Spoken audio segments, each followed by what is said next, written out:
Rowan Ashford learned the true weight of betrayal on a Tuesday night when her sisters sold her for 300 silver coins and didn't look back once.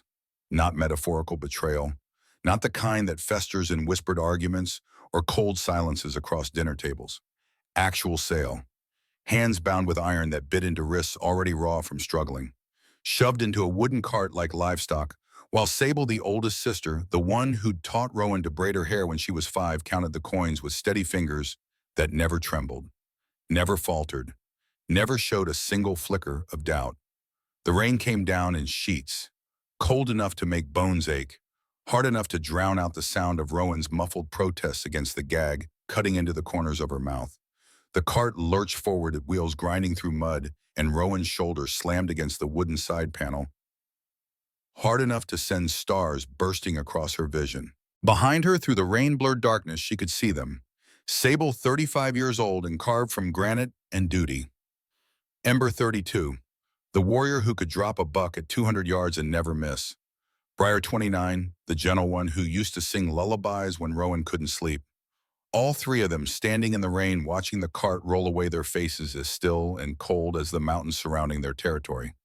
Not one of them reached out. Not one of them called her name. Not one of them tried to stop it. The warrior driving the cart glanced back at her, his eyes flat and empty in the torchlight. "Careful with that one," he said to his companion riding shotgun. "AlphaKing wants her delivered intact." AlphaKing. The words hit like a physical blow. Cade Silverton. The name alone made seasoned warriors check their weapons and reinforce borders. The AlphaKing of Shadow Peak, the massive territory that sprawled across the Montana-Idaho border, like a scar on the landscape. The pack that had killed her father just 1 year ago in what everyone called a border skirmish, but what Rowan had always suspected was something darker. And her sisters had just sold her to him. Rowan pressed her bound hands against her chest, felt her heart slamming against her ribs like it was trying to break free. Her wolf stirred beneath her skin, weak and fragmented, trying to surface, trying to fight. But it couldn't. It never could. Because 16 years ago, when Rowan was 7 years old, her father had carved a binding seal into her shoulder and made absolutely certain she'd never be whole again.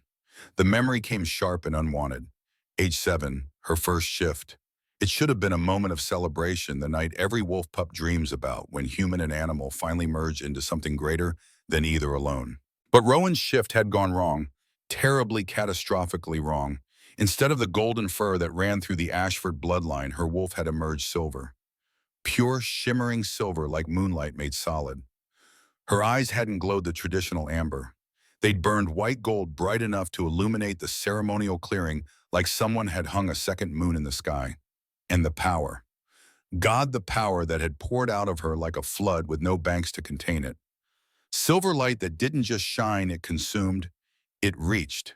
It touched everything around her with fingers made of pure energy, and where it touched, things changed. 3 pack warriors had been standing close, ready to celebrate her first shift, ready to welcome her into the ranks of true wolves. The moment the silver light hit them, they'd simply cease to exist. Not burned, not torn apart, just erased. Gone. Leaving nothing behind but ash that the wind scattered before anyone could even scream. Rowan had been 7 years old, standing in a circle of ash that used to be people. Her silver fur matted with rain, screaming until her throat bled, because she couldn't understand what she'd done, or how to undo it, or why her father was looking at her like she was something that needed to be destroyed. Aldrich Ashford, Alpha of the Stone Ridge Pack, hadn't destroyed her that night. But he'd done something arguably worse.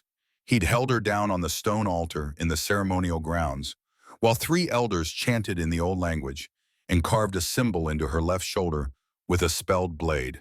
6 hours of agony. 6 hours of magic burning through her veins, like acid wrapping around her wolf, around her power, around everything that made her different and dangerous and wrong.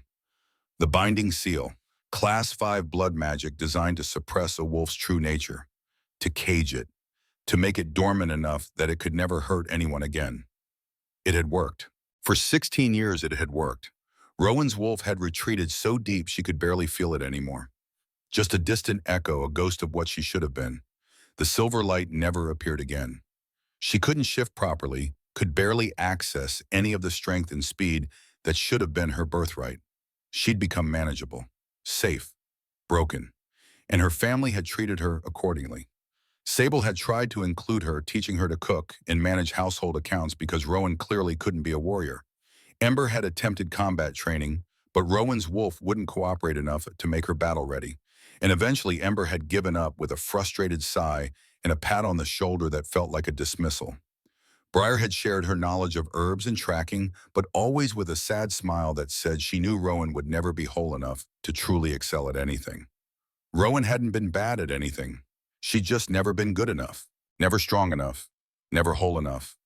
The shadow daughter in a family of golden wolves, the broken thing they tolerated out of obligation and perhaps a little bit of guilt. But she'd never thought they hated her enough for this. The cart hit a rut in the road and Rowan's head cracked against the wooden side. Pain exploded through her skull, sharp and immediate, but she bit down on the gag and refused to make a sound.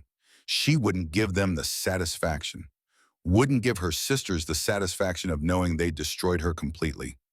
Through the rain and the darkness, she could see the border markers. Ancient standing stones carved with territorial sigils that glowed faint red in the night. Shadow Peak territory. Enemy land.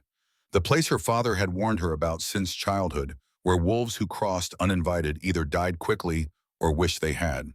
The place where 1 year ago Aldrich Ashford had led a small patrol and never returned. The official report called it a skirmish. A tragic accident. Warriors from both sides caught in the wrong place at the wrong time, tension escalating to violence. And in the chaos, the Stone Ridge Alpha had fallen.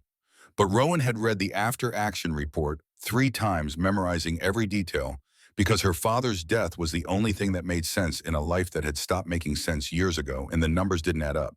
5 Stone Ridge warriors, including Aldrich. 20 Shadow Peak warriors, led by someone named Theron Blackwell. The patrol had been on Stone Ridge land, not disputed territory, and every single Stone Ridge wolf had died while Shadow Peak suffered only minor injuries.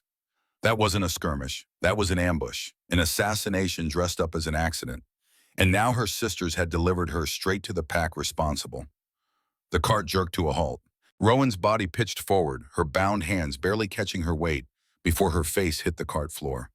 Through the slats, she could see the fortress looming ahead. Massive stone walls built into the mountainside, torches burning along the ramparts, despite the rain casting everything in flickering orange light that made the whole place look like it was already on fire. At the center of the courtyard stood a throne, not ornate, not decorated with precious metals or jewels, just a solid slab of black stone, worn smooth by decades of use, elevated on 3 steps positioned so whoever sat there could see everything and everyone in the space below. And sitting on that throne, completely unbothered by the rain soaking through his clothes, was the most dangerous man Rowan had ever seen. Cade Silverton, AlphaKing of Shadow Peak. He was massive, easily 6'6" of solid muscle wrapped in a black shirt that clung to his frame like a second skin. His shoulders were broad enough to block out the torchlight behind him. Dark hair fell to his jawline, wet and wild from the rain, framing a face that looked like it had been carved from the same stone as his throne. Sharp cheekbones, strong jaw, a mouth set in a hard line that suggested it had forgotten how to smile years ago. But it was his eyes that made Rowan's breath stop. Golden, molten burning gold that seemed to see straight through flesh and bone into the terrified broken thing she was inside. Eyes that held the weight of 15 years on a throne earned through blood and maintained through strength. Eyes that should have been cold and empty and cruel. Instead, they looked shocked. The warrior hauled Rowan out of the cart by her bound arms. Her legs buckled stiff from hours cramped in the confined space, and she fell to her knees in the mud at the base of Cade's throne. The impact sent pain shooting through her legs, but she forced herself to keep her head up, to meet his gaze, to show him that even broken and bound and sold like property, she wasn't defeated. The moment their eyes locked, the world exploded. Heat, sudden and overwhelming, flooding through Rowan's body like someone had ignited a fire in her chest. It spiraled outward, racing through her veins, lighting up every nerve ending until she felt like she was burning alive from the inside out. The binding seal on her shoulder suddenly felt like hot iron pressed against her skin. The mud beneath her knees seemed to pulse with energy, and somewhere deep inside her, deeper than her caged wolf, deeper than the fear and the pain and the betrayal, something woke up. Rowan gasped against the king as her skin began to glow. Faint at first, just a shimmer beneath the surface like moonlight trapped under flesh. But it grew brighter with every heartbeat. Silver light soft and pulsing and alive spreading across her hands, her arms, her collarbone, where the neckline of her torn dress revealed skin. No, the panic hit like a tidal wave. No, no, no. Not this. Not now. Not in front of all these people. One of the warriors stumbled backward, his hand going to his sword. She's glowing, Vessa, he said, his voice sharp with alarm. Alpha, she's glowing. Cade didn't move. He just stared at Rowan, his entire body rigid, his hands gripping the arms of his throne so hard the veins stood out on his forearms. His chest rose and fell in sharp, uneven breaths. And his eyes, those devastating gold eyes, blazed brighter. Slowly, deliberately, he raised his right hand, palm up. And there, etched into his skin, was a mark Rowan had never seen before. Circular, intricate, glowing the same gold as his eyes. It pulsed in rhythm with her heartbeat, growing brighter with every beat until the courtyard was washed in gold and silver light. The warrior yanked the gag from Rowan's mouth. She dragged in air-tasting rain and mud and her own blood from where the cloth had cut into her lips. The offering from Stone Ridge Pack, my lord, the warrior said, his voice formal and cold. As agreed. Offering. The word made Rowan's stomach turn. She wasn't a person to them. She was a thing, a transaction, a piece of bargaining material her family had traded away to buy peace with monsters. But Cade didn't acknowledge the warrior. He just kept staring at Rowan. And then, with a movement so fluid it looked almost predatory, he rose from his throne and descended the 3 steps until he was standing directly in front of her. Up close, he was even more overwhelming. The sheer presence of him pressed down on Rowan like a physical force. She could feel his power radiating off him in waves ancient and feral and vast. This wasn't just an alpha. This was something older. Something that made her broken wolf whimper and curl tighter inside her chest. Cade reached down. Rowan flinched, expecting pain, but his hand was gentle as he tilted her chin up, forcing her to meet his gaze. His fingers were warm despite the rain. Calloused, the hands of someone who'd spent years fighting and surviving and leading. And the moment his skin touched hers, the bond between them snapped into place. Not metaphorical, not spiritual, physical. Rowan felt it like a chain wrapping around her ribs, binding her to him with a force that made everything else in the world seem distant and muted. She felt his shock bleeding through the connection, felt his confusion, felt something that might have been hope buried so deep she wasn't sure he even recognized it himself. Cade sucked in a sharp breath. His hand trembled against her chin. When he spoke, his voice was rough, wrecked, barely above a whisper. Impossible. Rowan couldn't speak, couldn't breathe, couldn't process what was happening because her entire world had just reorganized itself around this male she'd never met, this enemy king who should have been her death sentence. What? Her voice came out broken, hoarse from hours of screaming against the gag. What is this? Cade's jaw tightened. His other hand came up, revealing the glowing mark on his palm. This mark appeared 15 years ago, the night I became AlphaKing. The elders said it meant my fated mate existed somewhere in the world, but that I wouldn't find her until the time was right. I've searched for 15 years, Rowan. 15 years hoping this mark would react to someone. He moved his palm closer to her face and the glow intensified until she had to squint against the light. It never did, he continued, his voice rough with emotion. Not once until you. Fated mate. The words echoed in Rowan's mind, but they didn't make sense. She'd heard stories about mate bonds, about the connection that tied 2 souls together across lifetimes. But those were tales for normal wolves. Wolves who could shift properly. Wolves who weren't broken and defective and wrong. There's been a mistake, Rowan whispered.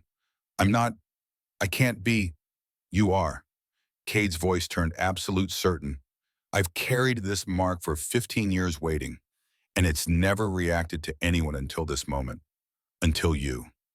Rowan's mind reeled. Her sisters had sold her to the one person in the entire world who would claim her, who would keep her, who would bind her to him through a connection she couldn't break even if she wanted to, unless they knew. The thought hit her like lightning, sharp and illuminating. Her sisters had known she was fated to the AlphaKing, known that sending her here would bind her to him forever, known that she would be protected by mate bond law, untouchable even in enemy territory. But why? Why would they sell her to the one person who'd claim her? Unless you're glowing brighter, Cade said, his voice cutting through her spiraling thoughts.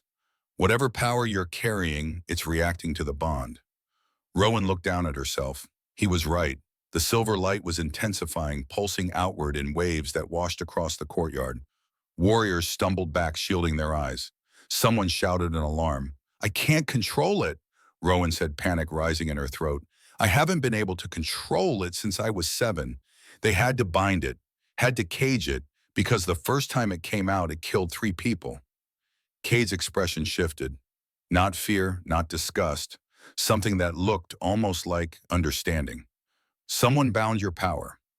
"My father, after my first shift went wrong, he carved a seal into my shoulder and made sure it would never happen again." "Show me." It wasn't a command, it was a request. But the alpha power in his tone made disobedience feel impossible. Rowan's fingers trembled as she pulled aside the collar of her dress, revealing the mark on her left shoulder. The circular symbol carved into her skin 16 years ago, scarred and permanent. Cade went absolutely still. Then his fingers hovered just above the seal, not quite touching. "This is a binding seal, Class 5 blood magic. The kind used to suppress a wolf's true nature. It doesn't just contain power, Rowan. It masks scent, makes wolves invisible to mate bonds that haven't fully formed yet." His eyes met hers, blazing with barely controlled fury. "Your father didn't just bind your power. He hid you from me. Deliberately." The words settled over Rowan like a weighted blanket. Her father had known she was fated to the AlphaKing, known what would happen if they ever met, and he'd carved a seal into her skin to make absolutely certain that meeting would never happen. Why? The question came out small and broken. Why would he do that? "I don't know." Cade's hand finally touched her shoulder, his palm covering the seal completely. His skin was warm, and the moment contact was made, Rowan felt something shift. Like invisible threads wrapped around the old wound were suddenly unraveling. "But I intend to find out." He stood, pulling Rowan to her feet with him. His cloak fell from his shoulders and he wrapped it around her, his body shielding hers from the staring crowd. "Everyone out," he commanded, his voice cutting through the rain like a blade. "Now." The warriors hesitated for only a second before his alpha power hit them like a physical force. Within moments, the courtyard was empty except for Rowan and Cade standing in the rain, bound together by something neither of them fully understood. "Come with me," Cade said quietly. "You're safe here. I give you my word." Rowan looked up at him, at this male who should have been her enemy, who should have been her death sentence, but who was looking at her like she was the answer to a question he'd been asking for 15 years. "I don't understand any of this," she admitted. "Neither do I, but we'll figure it out together." He offered his hand, palm up, the glowing mark visible even in the darkness. "You have my word, Rowan. No one here will hurt you, and I won't claim you until you're ready. Your choice. Always your choice." It was the word choice that did it, because no one had given Rowan a choice in anything for as long as she could remember. Her father had chosen to bind her. Her sisters had chosen to quell her. Her pack had chosen to see her as broken. But Cade Silverton, AlphaKing and enemy, was giving her a choice. Slowly, carefully, Rowan placed her hand in his. The moment their palms touched, the bond flared again. Gold and silver light intertwining until she couldn't tell where his power ended and hers began. It should have been terrifying. It was terrifying.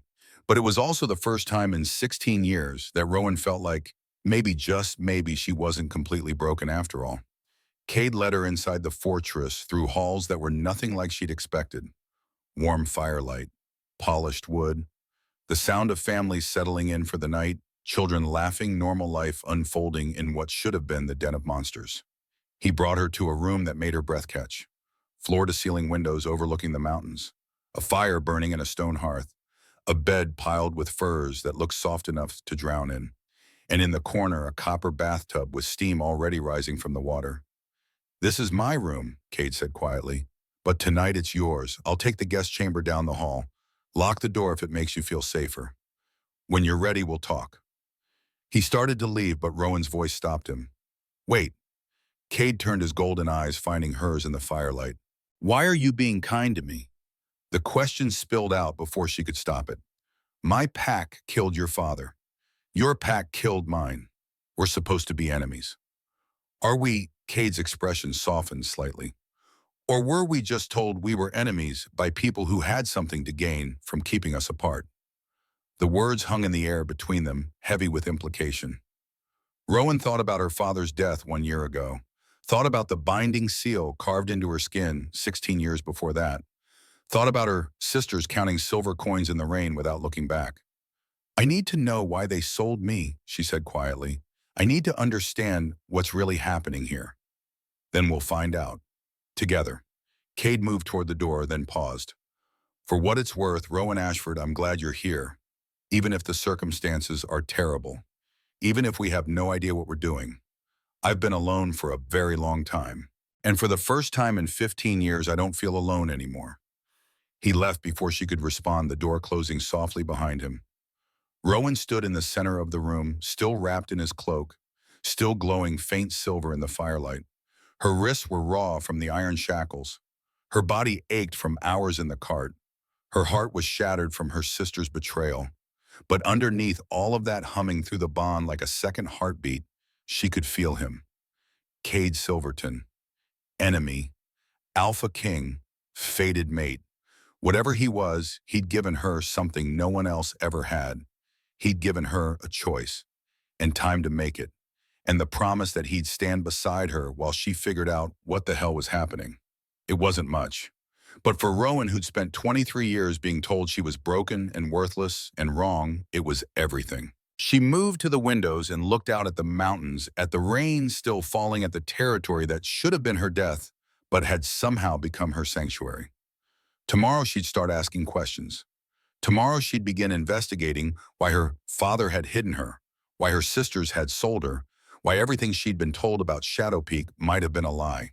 Tomorrow she'd start fighting for answers. But tonight, Rowan let herself feel something she hadn't felt in 16 years. Hope. Rowan woke to dawn light streaming through windows she didn't recognize, and a heartbeat that wasn't her own. The bond. She could feel it humming beneath her ribs, a golden thread connecting her to someone in another part of the fortress. Cade.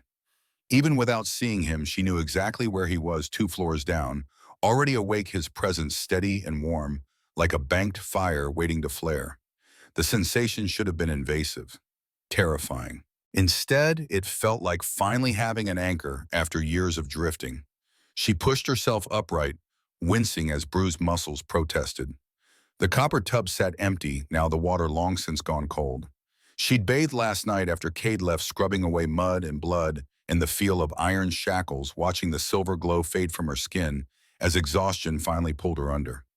Now in the clear light of morning, everything from the previous night felt surreal. The selling, the bond, the impossible claim that she was fated to the AlphaKing who should have been her enemy. But the raw skin on her wrist told her it was real. The binding seal on her shoulder, still aching where Cade had touched it, told her it was real.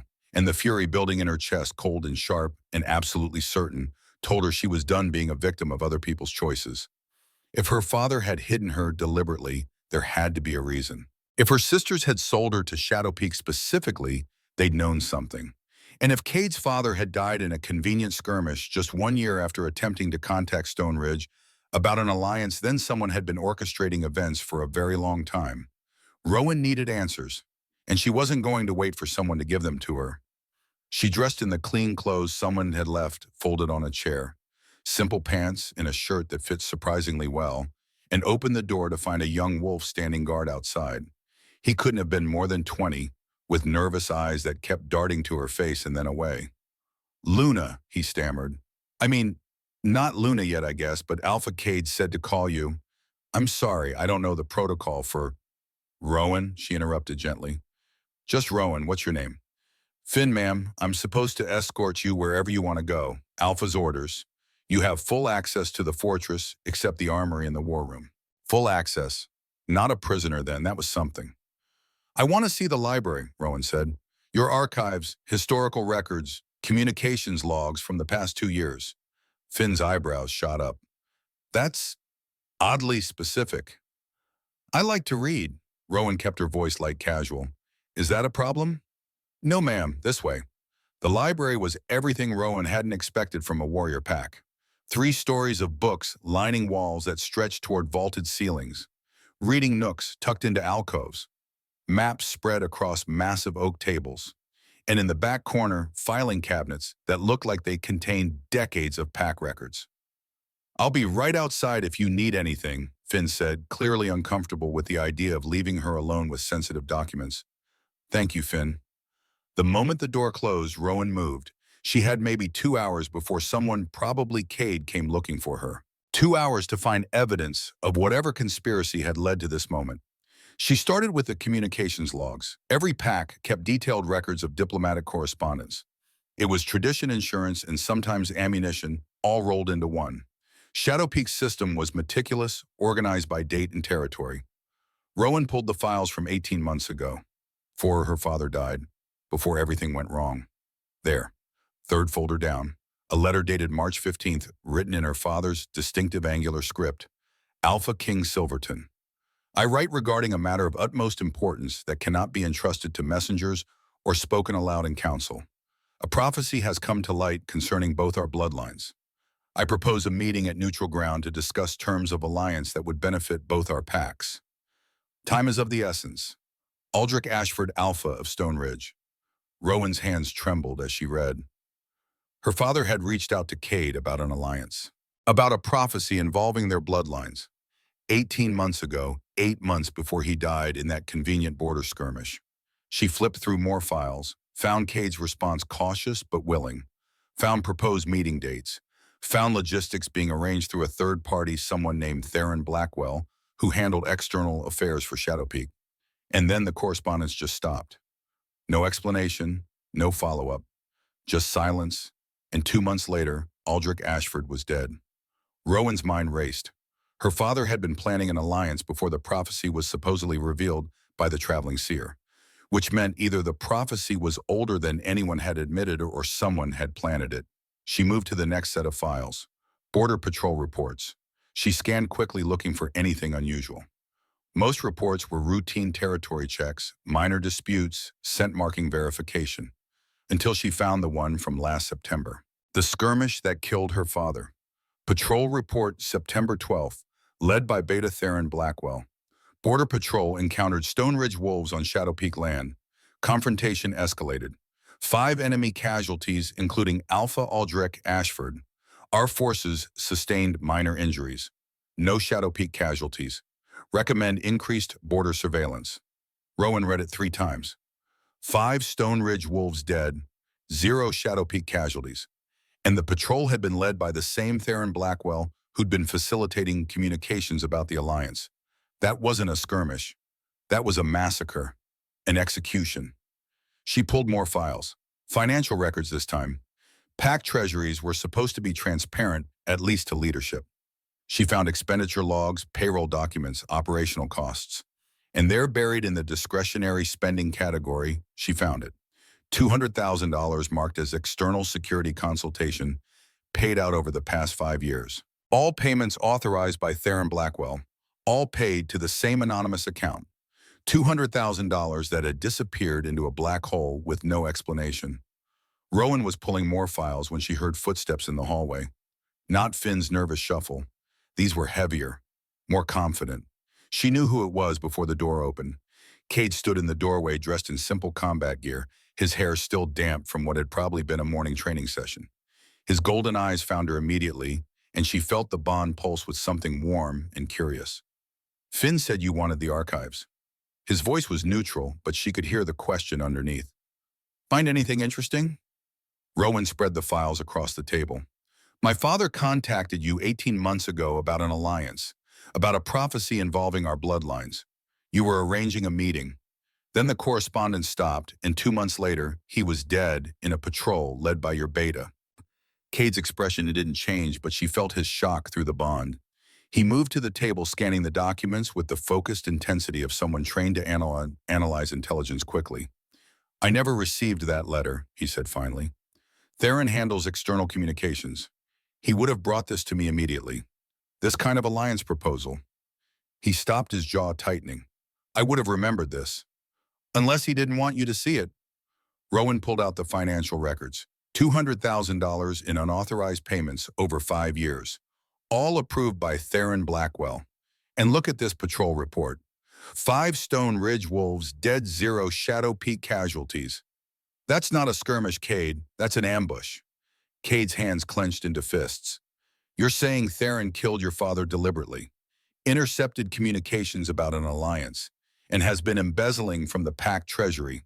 I'm saying someone has been orchestrating events for years. Rowan met his eyes, and I think they wanted to make sure you and I never met. The binding seal on my shoulder, it masks mate bonds, right? Someone knew I was fated to you and went to great lengths to keep us apart. Your father knew. Cade's voice was quiet but certain. That letter mentions a prophecy.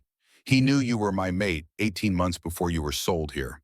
He was trying to arrange a proper alliance, a formal introduction, and someone stopped him. The pieces were falling into place, ugly and inevitable. Theron killed my father to prevent the alliance. Then he planted the fake prophecy, the traveling seer, who supposedly revealed my destiny. He manipulated my sisters into selling me here, probably threatened them, because he needed me in enemy territory where I could be labeled a threat and exiled. Why? Cade's alpha power leaked into his voice, making the air feel heavy. What does Theron gain from keeping us apart? You've been dying for 15 years. Rowan gestured to his palm where the mate mark still glowed faint gold. Everyone knows about the curse. If you die without an heir, without breaking the curse, who takes the throne? Cade's expression went absolutely cold. The beta. By pack law, if an AlphaKing dies without named successor, the beta assumes leadership until a challenge can be called. And if that beta has been planning a coup for 15 years waiting for you to die so he can take power. Rowan didn't finish the sentence. She didn't need to. Cade turned toward the door, his entire body coiled like a weapon ready to strike.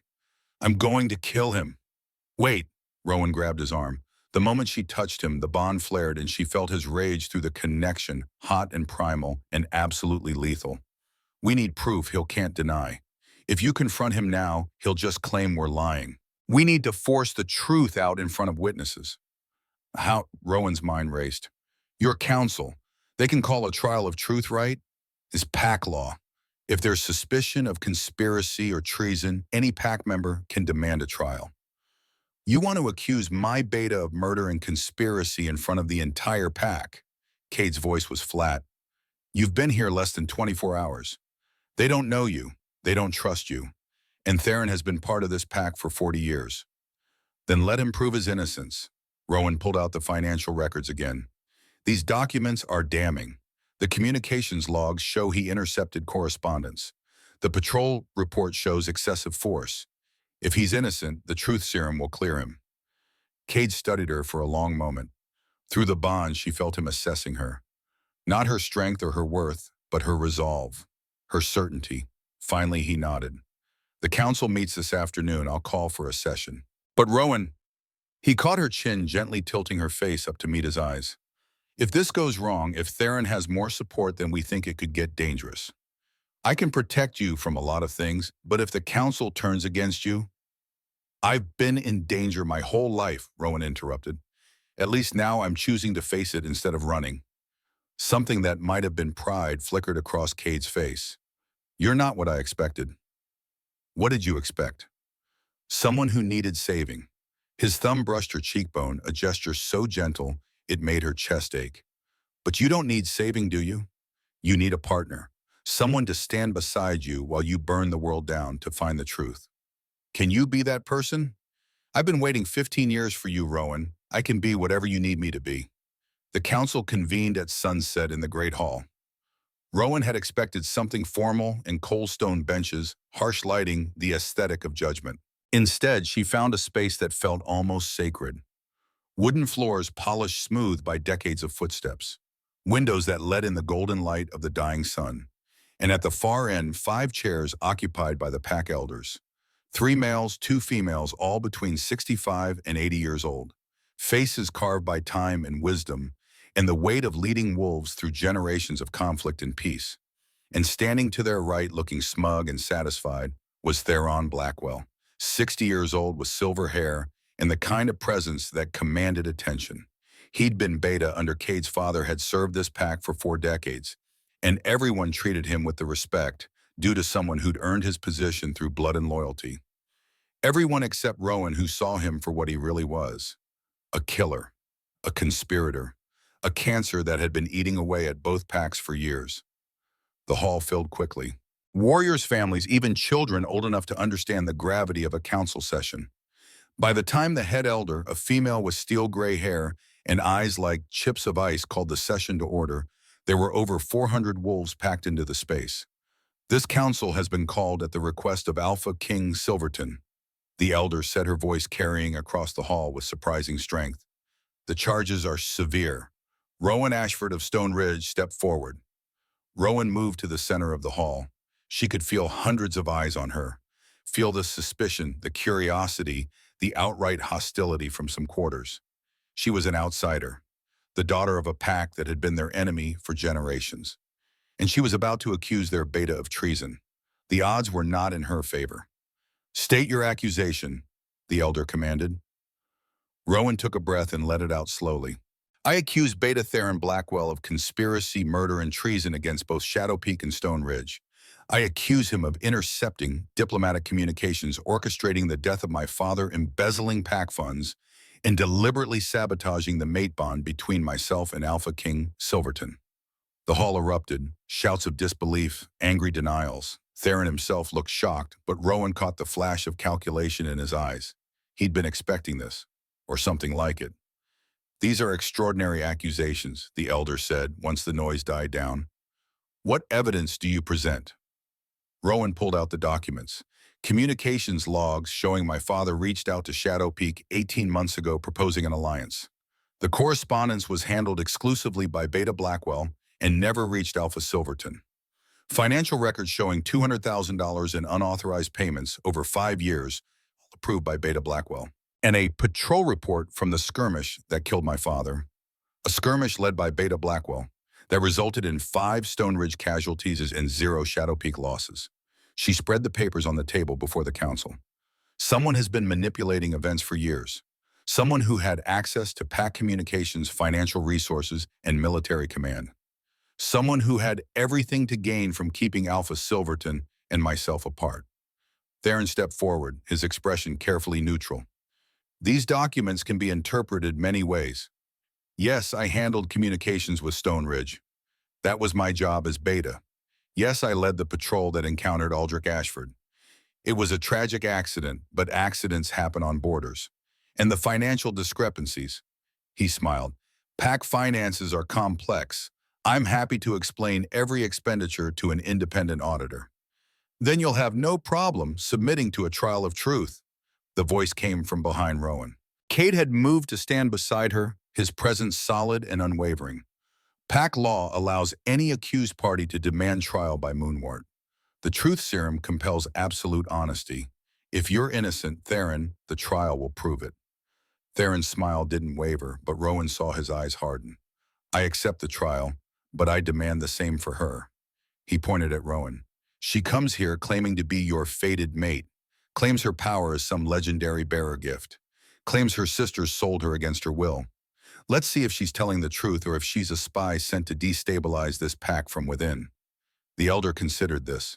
"A fair demand. Both parties will submit to questioning under Moonwort. The trial begins at dawn tomorrow. Until then, both will be confined to separate quarters under guard." Rowan felt Cade's fury through the bond, but he didn't object. Couldn't object without undermining the legitimacy of the trial. They demanded truth, and now they'd both have to face it. "One more thing," Theron said, his voice deceptively casual. "If the trial proves the girl is lying, if she's been sent here to manipulate our alpha and divide our pack, then by law, she must be exiled and the mate bond severed by blood magic." Horror flooded through Rowan. Severing a fated bond didn't just break the connection. It destroyed it, left both wolves with a wound that never healed, a piece of their soul permanently missing. And for Cade, already dying from the curse, it would be a death sentence.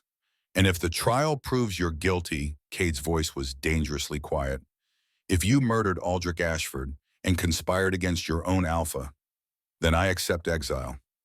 Theron's smile turned cold. "But we both know that won't happen, because I'm innocent and she's a liar." The elder struck her staff against the floor 3 times. "The trial is set. Dawn tomorrow. Both parties will drink Moonwort and answer all questions put to them by this council. The truth will be revealed and judgment will be rendered according to pack law. Guards moved forward to escort Rowan away. She looked back at Cade, saw the anguish in his eyes, felt his desperate need to protect her, warring with his duty to uphold pack law. Through the bond, she sent him everything she couldn't say aloud. "I'm not afraid. I told the truth. The moonwort will prove it."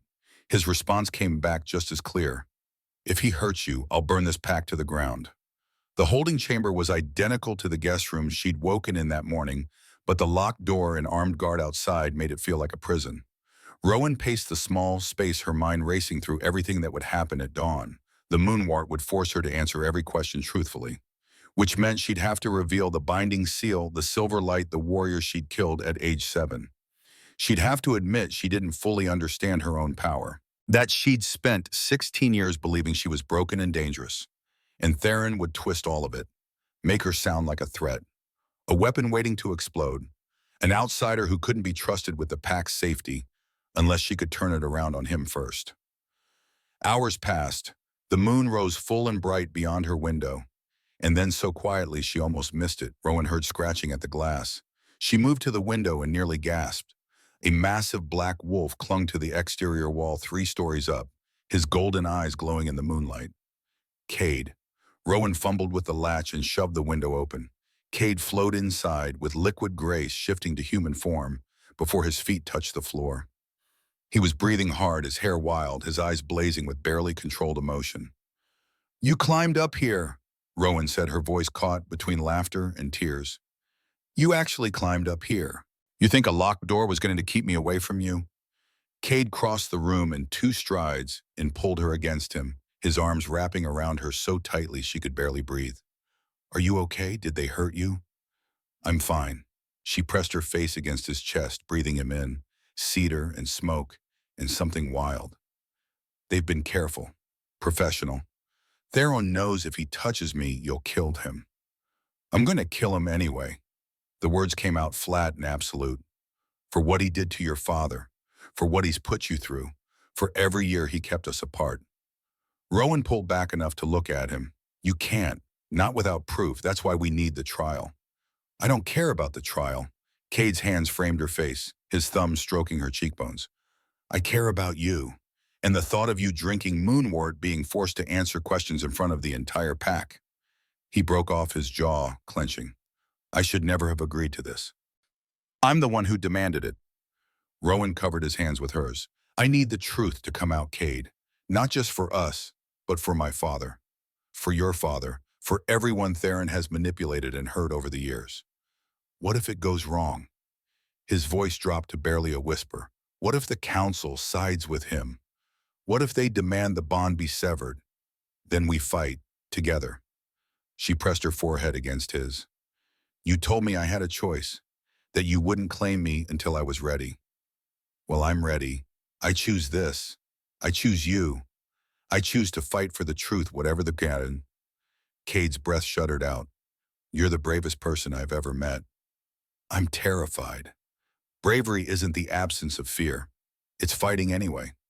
He kissed her forehead, then her cheeks, then finally her lips, soft and gentle and full of promise. "Whatever happens tomorrow, know this. You're not alone. You'll never be alone again." They spent the rest of the night talking. Cade told her about the 15 years he'd spent searching for his mate, the loneliness that had eaten away at him until he'd almost convinced himself the mark on his palm was a cruel joke. Rowan told him about growing up as the broken daughter, about the binding seal, and the silver light, and the constant fear that she'd hurt someone again. And somewhere in the darkness between confessions and comfort, they stopped being strangers thrown together by fate and became something more. Partners. Allies. 2 people choosing each other against impossible odds.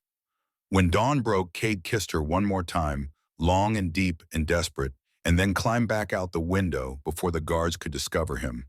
Rowan watched him disappear into the gray morning light and touched her fingers to her lips, still warm from his kiss. Then she turned toward the door and prepared to face judgment. The truth was coming, and Rowan was done being afraid of it. The great hall looked different at dawn, harsh, unforgiving. Morning light streamed through the windows in sharp angles that cut across the wooden floor like blades. Every shadow felt deeper. every sound louder. 400 wolves packed into the space, their collective breath creating a humid tension that made the air feel thick enough to choke on. Rowan stood in the center of it all, hands bound in front of her, not iron this time, but ceremonial rope that symbolized submission to pack law. To her left stood Theron Blackwell, his silver hair perfectly groomed, his expression calm and confident. To her right, the 5 council elders sat in their chairs, faces grave and unreadable. And directly in front of her, standing at the edge of the crowd, because protocol forbade an alpha from interfering in council trials, was Cade. His golden eyes never left her face. Through the bond, she could feel his terror masquerading as fury, his desperate need to pull her out of this situation, warring with his duty to uphold the law he'd sworn to defend. The head elder, her name was Mara Rowan, had learned rose from her chair. In one weathered hand, she held a wooden cup filled with dark liquid that smelled like earth and bitter herbs and something older than language. Moonwort, the truth serum. Rowan Ashford, Mara said, her voice carrying across the hall with absolute authority. You stand accused of espionage, conspiracy, and making false claims against a ranking member of this pack. Do you submit willingly to trial by truth? Rowan's throat was dry, but her voice came out steady. I do. Then drink. Mara handed her the cup. Rowan lifted it to her lips and swallowed it in one gulp. The moonwort burn going down sharp and acrid, coating her tongue with bitterness that made her eyes water. Within seconds, she felt the effects. Her head went light. Her tongue felt heavy, and underneath it all, compulsion settled into her chest, an overwhelming need to answer every question honestly, completely, without hesitation or deception. She couldn't lie even if she wanted to. The moonwort wouldn't allow it. Theron drank from his own cup, his expression never changing. If he felt the compulsion, he didn't show it. But then again, he'd probably been planning what truths to reveal and which to bury under careful wording. The moonwort forced honesty, but it didn't stop you from being strategic about how you delivered it. Mara returned to her seat. We begin with you, Rowan Ashford. State your full name and bloodline. Rowan Ashford, daughter of Aldrich Ashford and Helena Ashford, 4th daughter of Stoneridge Pack. The words came out automatic, pulled from her by the serum's power. Why did your pack send you to Shadow Peak territory? They didn't send me. The truth spilled out raw and ugly. My sisters sold me. 300 silver coins paid by Shadow Peak representatives. I was bound, gagged, and transported across the border, like livestock. Murmurs rippled through the crowd. Mara held up one hand for silence. Why would your sisters sell you to an enemy pack? Because Theron Blackwell threatened to kill them if they didn't. The compulsion dragged the words out of Rowan even as she saw Theron's expression flicker. He contacted them 2 months before the sale, told them they had a choice: deliver me to Shadow Peak or watch their entire family die. He wanted me here where I could be labeled as a threat and exiled. Lies, Theron said calmly. I never contacted Stone Ridge except through official diplomatic channels. Did you handle communications between Shadow Peak and Stone Ridge 18 months ago? Rowan asked, turning to face him directly. The moonwort didn't just compel her to answer questions, it gave her the courage to ask them. Theron's jaw tightened. The moonwort forced his answer. Yes, as beta external communications are my responsibility. Did you intercept a letter from Aldrich Ashford to Alpha Silverton proposing an alliance? I received all correspondence from Stone Ridge. Careful wording, not a lie, but not the full truth. Rowan turned back to the council. 18 months ago, my father discovered I was fated to Cade Silverton. He reached out, proposing an alliance, a formal introduction, a way to unite our packs through the mate bond. Theron intercepted that letter, never showed it to Cade. 2 months later, he led a border patrol that killed my father and made it look like an accident. The hall erupted, shouts of disbelief, anger, confusion. Cade took a step forward, his alpha power flooding the space, but one of the male elders raised his hand. Alpha Silverton, you will not interfere. This is council business. Cade stopped, but his hands clenched into fists. Through the bond, Rowan felt his rage like a living thing barely contained. Mara's sharp eyes fixed on Theron. Did you lead the patrol that encountered Aldrich Ashford last September? I did. No point denying what was in the official reports. How many Stone Ridge wolves died in that encounter? 5. How many Shadow Peak wolves died? Theron's expression darkened. None. 5 enemy casualties, 0 friendly casualties. Mara's voice was flat. That's not a border skirmish, Beta Blackwell. That's a massacre. They were on our territory, Theron shot back. They were armed and hostile. I responded with appropriate force to defend our borders. Aldrich Ashford was trying to cross the border to meet with me. Cade said, his voice cutting through the chaos. He'd proposed a meeting at neutral ground. You told me the correspondence had been declined, that Stone Ridge wasn't interested in alliance talks. You lied, Theron. You lied to your Alpha, and then you murdered a peaceful envoy. Prove it, Theron snarled. Where's your evidence? Some letters, some financial discrepancies. None of that proves murder. None of that proves conspiracy. Then let's talk about the $200,000 you've embezzled from the PAC treasury over 5 years, Rowan said. The Moonwort was pulling information from her memory with perfect clarity. Anonymous payments marked as external security consultation. Payments that conveniently matched the cost of spelled weapons, dark magic rituals, and hiring mercenaries to intimidate my sisters. She pulled a folded paper from her pocket, one of the documents she'd found in the archives. This is a receipt from a black market trader in Wyoming. Spelled iron blades designed to disrupt mate bonds. Purchased 3 months ago by someone using a Shadow Peak Treasury account. An account only you have access to, Theron. The elder to Mara's left leaned forward. His name was Garrett, and he looked like someone carved from stone. Beta Blackwell, did you purchase spelled weapons from black market sources? The Moonwort compelled truth. Theron's hands clenched. Yes. For what purpose? PAC security. The words came out forced. We face threats from multiple territories. Sometimes conventional weapons aren't sufficient. Spelled weapons designed to disrupt mate bonds, Rowan pressed. What security threat requires that specific capability? Theron's eyes narrowed. I don't answer to you, girl. You answer to this council, Mara said coldly, and under Moonwort, you will answer truthfully. Why did you purchase weapons designed to sever mate bonds? The silence stretched. Theron was fighting the compulsion, his entire body rigid with the effort. But the Moonwort was too strong. Finally, the words burst out of him like poison he couldn't contain any longer. Because if Cade Silverton found his fated mate, he'd break the curse. He'd survive. He'd produce heirs. And I'd never get what I'm owed. The hall went absolutely still. Even the children stopped fidgeting. Everyone stared at Theron as the truth he'd buried for 15 years finally clawed its way to the surface. What are you owed? Mara's voice was quiet but deadly. This PAC. Theron's voice rose, 15 years of resentment flooding out. I served Cade's father for 30 years. 30 years of loyalty and sacrifice and blood. When he died, he promised me that if Cade failed to produce an heir, I would take the throne. I was supposed to be his successor. But then this boy became AlphaKing at 23, and everyone forgot about me. Forgot I'd earned my place through decades of service, while he was handed everything on a silver platter. So you decided to make sure he'd fail. Rowan's voice was soft, but everyone heard it. You hid his fated mate, killed anyone who might reveal the truth, waited for the curse to kill him so you could claim the throne you think you deserve. I do deserve it, Theron roared. I've bled for this PAC. I've killed for this PAC. And what has Cade Silverton done? Survived on the reputation of his father while slowly dying from a curse he's too weak to break. Cade moved so fast, Rowan almost missed it. 1 second he was at the edge of the crowd. The next he was in the center of the hall, his hand wrapped around Theron's throat, slamming the older wolf against the nearest pillar hard enough to crack stone.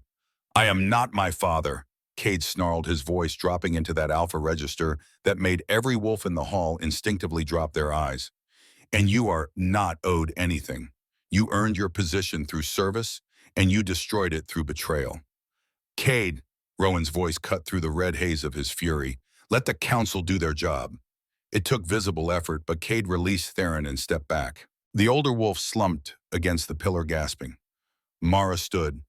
Theron Blackwell, this council finds you guilty of conspiracy, murder, embezzlement, and treason against your Alpha and your PAC.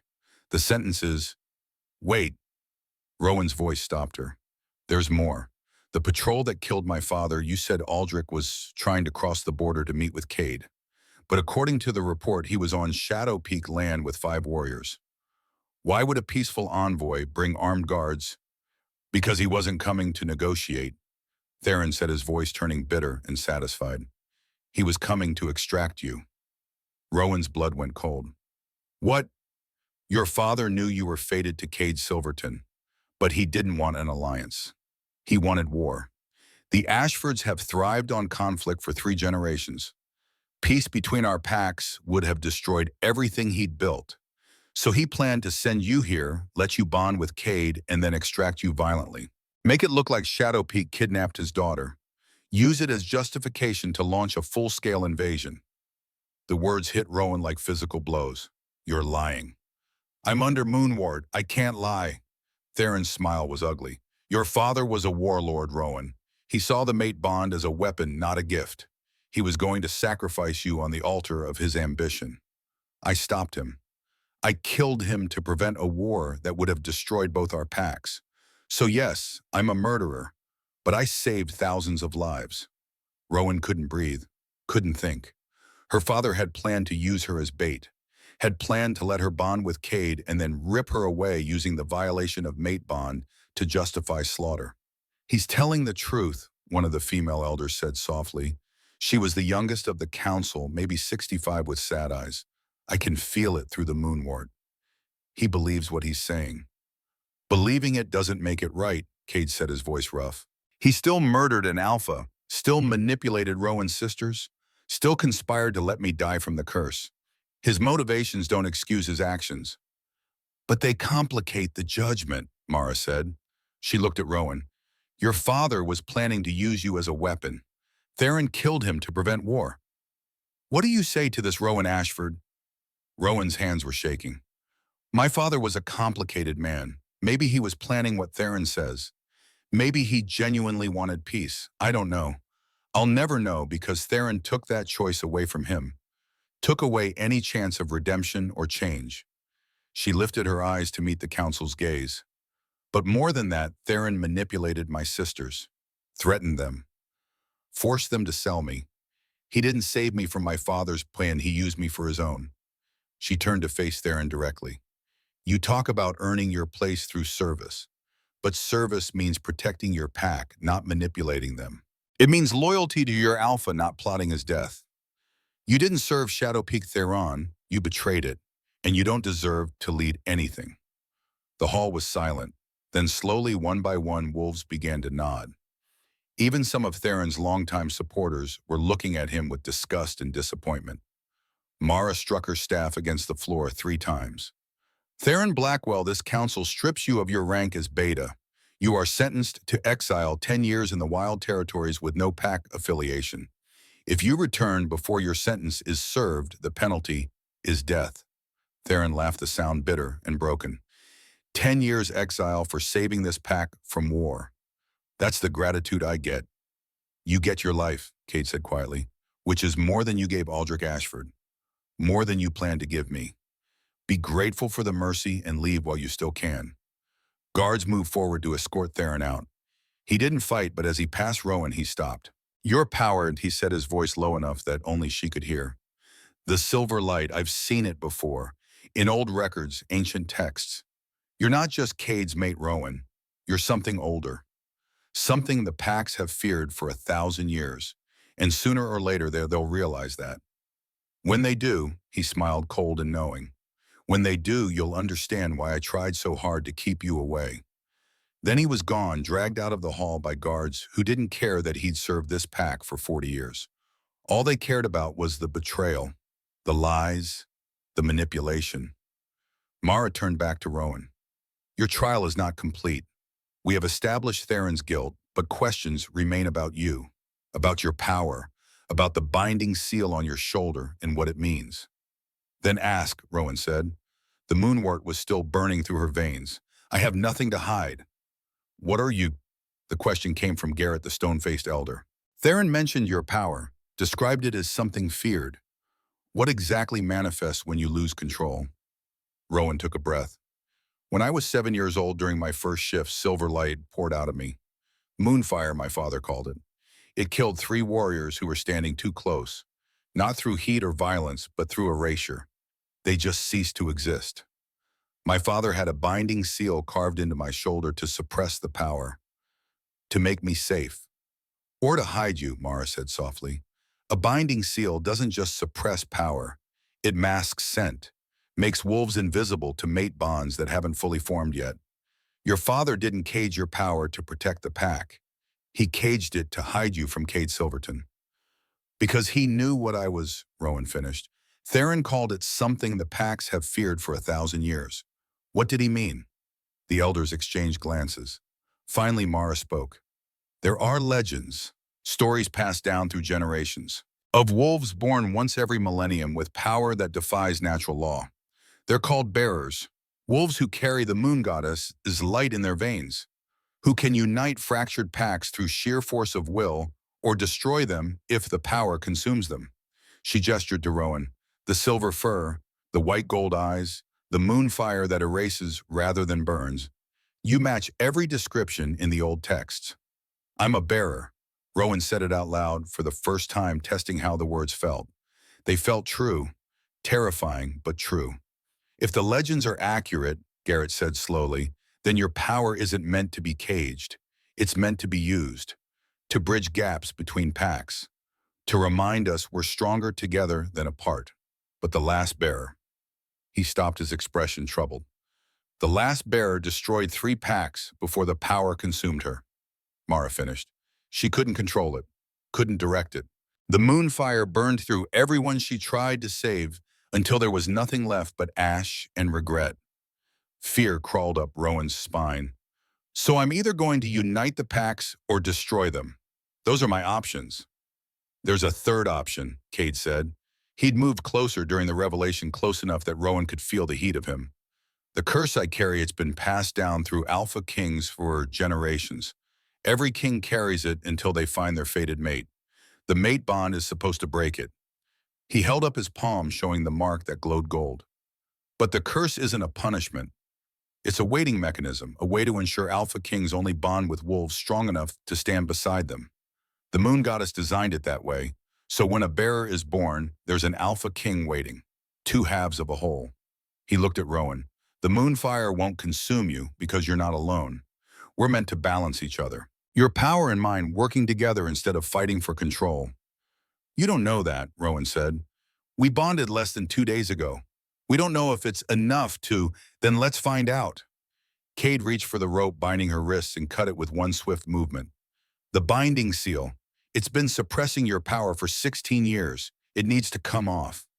If I remove it, the moonfire could. It could, Cade agreed, or it could finally show us what you're really capable of. What we're capable of together. He offered his hand. Trust me. Rowan looked at his hand, at the mark glowing on his palm, at the male who'd given her choice when everyone else had given her chains. She placed her hand in his. The moment their palms touched, the bond flared. Gold and silver light intertwining, and through the connection, Rowan felt Cade's absolute certainty, his unshakable belief that she was strong enough to control this, that they were strong enough together. Remove the seal, she said to Mara, please. The ritual took an hour. The same head healer who'd helped bind Rowan 16 years ago worked to unbind her now, chanting in the old language while tracing counter symbols over the scar on her shoulder. Cade stood beside Rowan the entire time, his hand never leaving hers, his presence steady and grounding through the bond. When the final word was spoken and the seal shattered, Rowan felt it like a dam breaking. Power flooded through her. Silver light that had been caged for 16 years, suddenly free, pouring out of her in waves that washed across the great hall. Wolves stumbled back, shielding their eyes. Children cried out in fear. And Rowan stood at the center of it all, feeling like she was burning alive and being reborn simultaneously. Rowan, Cade's voice cut through the chaos. Look at me. She did. His golden eyes blazed with reflected light, and through the bond she felt him opening himself to her completely. Not trying to control her power or suppress it, just offering himself as an anchor, a partner. Rowan reached for that connection and pulled. The moonfire responded immediately, flowing toward Cade like it recognized him, like it had been waiting for him. Gold and silver merged, intertwining until she couldn't tell where her power ended and his began. And then, for the first time in 16 years, Rowan shifted. Not painfully, not slowly, instantaneously, like her wolf had been waiting just beneath her skin for permission to emerge. One second she was human, the next she was pure silver fur and white gold eyes and moonfire trailing from her like wings. She was beautiful. She was powerful. And she was finally completely whole. The great hall erupted in gasps and whispers. Rowan turned to see her reflection in the polished windows, a silver wolf larger than any she'd seen, with light that didn't burn but sang. Beside her, Cage shifted into his massive black wolf form, his golden eyes finding hers. Through the bond, she heard his voice. "You're magnificent." They stood there for a long moment, two wolves whose bond had been written by the moon goddess herself. Then Cage shifted back to human form, and Rowan followed the transformation as effortless as breathing. Mara struck her staff against the floor. "The trial is concluded. Rowan Ashford has proven she is who she claims, fated mate to AlphaKing Cade Silverton and bearer of the Moonfire. This council recognizes her as Luna of Shadow Peak." She paused. "But recognition means nothing without acceptance. The pack must vote. All those who accept Rowan Ashford as Luna stand."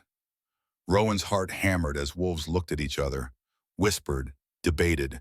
She'd just proven she was powerful beyond measure. But power could inspire fear as easily as loyalty. Then Cade stood. "I stand for my mate, for my Luna." For the female who investigated a conspiracy, demanded truth when lies would have been easier, and proved she's strong enough to control power that once destroyed packs. He looked around the hall. "I'm not asking you to accept her because she's fated to me. I'm asking you to accept her because she's earned it." One by one, wolves began to stand. First the warriors who'd witnessed Rowan's courage. Then families who understood what it meant to fight for truth. Then even the elders rising from their chairs with slow dignity. Out of 400 wolves, 325 stood. 75 remained seated, enough to challenge, enough to cause problems, but not enough to deny Rowan her place. "The vote is cast," Mara said. "Rowan Ashford is recognized as Luna of Shadow Peak. The claiming ceremony will be held at the next full moon." The hall emptied slowly, wolves filing out to discuss and debate and process everything they'd witnessed. Rowan stood frozen, unable to quite believe it was over. She'd won. They'd won. Cade pulled her against him, his arms wrapping around her like he'd never let go. "You did it," he murmured against her hair. "You faced them all, and you won." "We won," Rowan corrected. "I couldn't have done this without you." "Partners," Cade agreed, "in everything." They stood there until the hall was empty, except for them and the fading dawn light. Then Cade led her back to their chambers, not his room or hers, but theirs, because they were done pretending they weren't meant to be together. 3 days later, a messenger arrived from Stone Ridge. Rowan's sisters, Sable, Ember, and Briar, had traveled 4 days straight to reach Shadow Peak. They stood in the courtyard, rain-soaked and exhausted, and when Rowan appeared, Sable dropped to her knees. "We didn't betray you," she said, her voice breaking. "Theron threatened us. Said if we didn't deliver you to Shadow Peak, he'd kill our entire family. We thought if we sent you here, the mate bond would protect you. That Cade would claim you and keep you safe from Father's plans." "Father was planning to use me as bait," Rowan said quietly, "to start a war." Ember nodded, tears streaming down her face. "We found out 2 months before you were sold. He was going to let you bond with Cade, then extract you violently. Use the violation of mate bond to justify invasion. We couldn't let that happen. Couldn't let him turn you into a weapon. So we made a deal with Theron," Briar whispered. "Delivered you to Shadow Peak where you'd be protected, and in exchange we fed him false intelligence about other packs. Kept him focused on external threats while you bonded with Cade." Rowan stared at them. Her sisters hadn't betrayed her. They'd saved her, in the only way they could. "You counted the coins without looking at me," she said. "I thought if I looked at you, I'd break," Sable interrupted. "And Father was watching. He would have known we were protecting you, would have stopped the sale and killed you himself." The anger Rowan had carried for days crumbled. She knelt in front of Sable and pulled her sister into a fierce embrace. Ember and Briar collapsed around them, and the 4 sisters wept together for the father they'd lost, the innocence they could never reclaim, and the bond that had survived despite everything. "I'm not ready to forgive yet," Rowan said finally, But I'm ready to try. Stay. Help me learn how to be Luna. As long as you need us, Sable promised. 6 months passed like water flowing downstream. Rowan learned to be Luna, training warriors, healing wounded wolves with moonfire, making the thousands of small decisions that kept a pack functioning. Her sisters integrated into Shadow Peak Sable, advising on strategy, Ember training combat teams, Briar managing scouts and intelligence gathering. And every night Rowan fell asleep in Cade's arms, feeling the bond between them grow stronger with each passing day. The curse was gone, burned away the moment Rowan had fully accepted her power. Cade's health returned, his strength increasing until he was the Alpha King his father had always hoped he'd become. But the story wasn't over. One night, 6 months after the trial, Rowan woke from a dream that felt more like a vision. She'd seen wolves, 52 of them, scattered across 8 territories, all with silver eyes that glowed in the darkness. Lost children of the moon goddess. Exiles who'd been cast out for being different, dangerous, wrong. They were calling for her, the bearer, their only hope of coming home. Rowan slipped out of bed and stood at the window overlooking the mountains. Cade stirred, then rose to join her, his arms wrapping around her waist from behind. "What did you see?" he asked quietly. "Others like me, not bearers, but different, special. They need help. Then we help them." Cade pressed a kiss to her shoulder, right over the scar where the binding seal used to be. "This could take years. Good thing we have forever."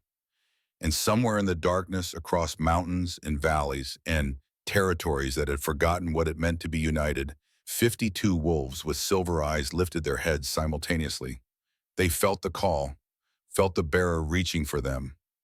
It was time to come home. The real war hadn't started yet, but the army that would fight it was beginning to assemble. And at its head stood a Luna who'd learned that power without purpose was destruction, but power with love could change the world. Rowan Ashford's story was far from over. It was only just beginning.